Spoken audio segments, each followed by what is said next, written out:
খাগড়াছড়ির সদর উপজেলার কৃষক মংসিতু চৌধুরী একজন সফল আম চাষী। তার ৩০ একর বাগানে থোকায় থোকায় ঝুলছে আমেরিকান পামলার, সূর্য ডিম, আম্রপালি, অস্টিন সহ দেশি বিদেশি ৪৫ প্রজাতির আম। সাবেক এই বিজিবি সদস্য গত বছর ৫০ লাখ টাকার আম বিক্রি করেছেন। এবারও তিনি লাভবান হওয়ার স্বপ্ন দেখছেন। এবছর আমের ফলন প্রচলিত জাতের চাইতে বিদেশি আমটা ফলন বেশি এসেছে, তো আমি আশা করি এবছর ভালো অ্যামাউন্ট পাবো। আর আমার কিছু কিছু জাত আছে, বিদেশি জাতগুলো আপনার ৩.৫ কিলো পর্যন্ত হয়।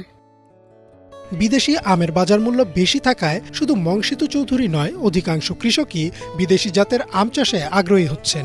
তবে সব কৃষকদেরই দাবি, সবাই বিদেশি আম চাষে ঝুঁকলেও পাহাড়ের সেরা আম হচ্ছে আম্রপালি। এবার সে সেরা আম কম হওয়ায় হতাশ আম চাষিরা। আশা করি বিদেশের ফলন দিয়ে একটু লাভবান হয়ে যাব, কিন্তু দেশি আম আমার ভালো খুব কম হয়ে গেছে এবং কম ধরছে। আমার এই বাইরে আরো ২-৩টা বাগান আছে, কিন্তু দেশি আম আমার ভালো একেবারে কম। সেই কারণে অনেক বাগানিরা তারা আজকে বিদেশি ফলের দিকে ঝুঁকতেছে। অন্যদিকে আমরাও চিন্তা করতেছি যে আসলে কি করবো, না হলে গাছ কেটে রাখ। কৃষি বিভাগ সূত্রে জানা গেছে, চলতি মৌসুমে খাগড়াছড়িতে ৩,৭০০ হেক্টর জমিতে আমের আবাদ হয়েছে। তার মধ্যে ২৬০ হেক্টর জমিতে হয়েছে বিদেশি আম চাষ। বাণিজ্যিকভাবে লাভবান হওয়ায় চাষিদের বিদেশি আম চাষে উৎসাহিত করার পাশাপাশি চারা সরবরাহ করছে কৃষি বিভাগ। এই বিদেশি আমগুলো চাষাবাদ করলে কৃষকরা কিন্তু আমের যে এই লেনটাকে, সময়ের ব্যবধানটাকে একটু বাড়াইতে পারে।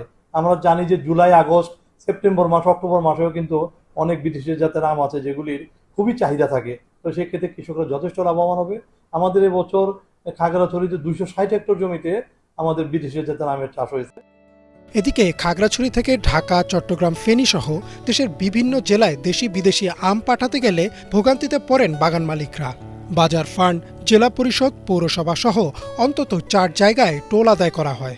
আমের বিপণনে অতিরিক্ত অবৈধ টোল আদায় বন্ধের দাবি জানিয়েছেন বাগান মালিকরা। আম ব্যবসায়ীদের রেজিম সরকারের আমলে অনেক প্রতিবন্ধকতা ছিল।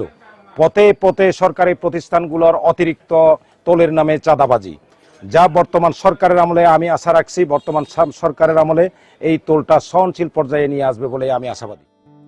আমের বিপণনে অতিরিক্ত টোল আদায় বন্ধ না হলে আম চাষ থেকে মুখ ফিরিয়ে নেবে কৃষক, এমনটাই মনে করছেন সংশ্লিষ্টরা।